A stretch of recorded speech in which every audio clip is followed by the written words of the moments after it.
आकृति और आप देख रहे हैं इंडिया पब्लिक खबर। महागठबंधन में सीट शेयरिंग में हो रही देरी से जहां दलों में दरार बढ़ गई है, तो वहीं एनडीए में सीट बढ़ तो गई है, लेकिन कहीं ना कहीं खटास अभी भी है। किसी को कम सीटें मिलने से तकलीफ है, तो किसी को मनचाही सीटें ना मिलने का दुख है। ऐसे में बिहार फतेह का सपना लिए पूरे मन से मैदान में कोई उतरेगा, इसमें संदेह तो पैदा होना लाजमी है। बिहार विधानसभा चुनाव की लड़ाई इस बार आसान नहीं दिख रही है। तैयारी दोनों ओर से जबरदस्त है।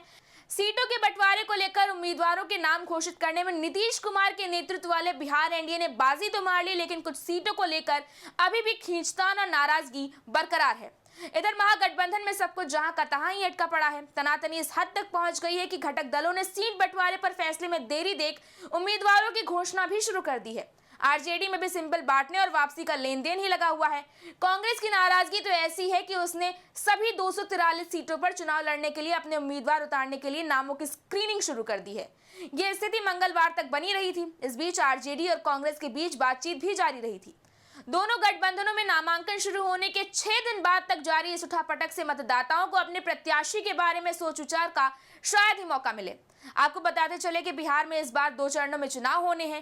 पहले चरण का मतदान 6 नवंबर को होगा। नामांकन पत्र दाखिल करने की शुरुआत 10 अक्टूबर से हो चुकी है। नामांकन की आखिरी तारीख 17 अक्टूबर को है। 18 को नामांकन पत्रों की जांच यानी स्क्रूटनी होगी।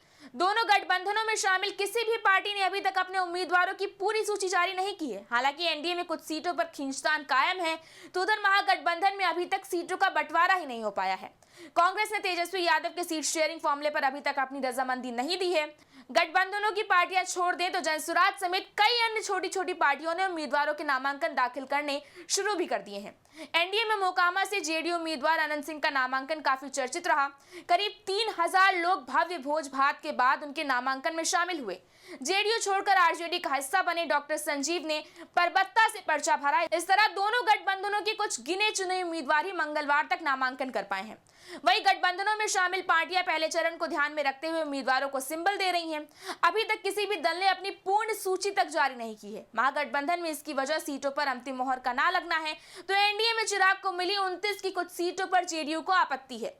देखा जाए तो एनडीए में तो चिराग पासवान ने शुरू से ही पैंतरेबाजी की। कभी 243 सीटों पर लड़ने की बात कही, तो कभी उनकी पार्टी ने इशारों में उन्हें बिहार का कुशल नेतृत्वकर्ता बता दिया।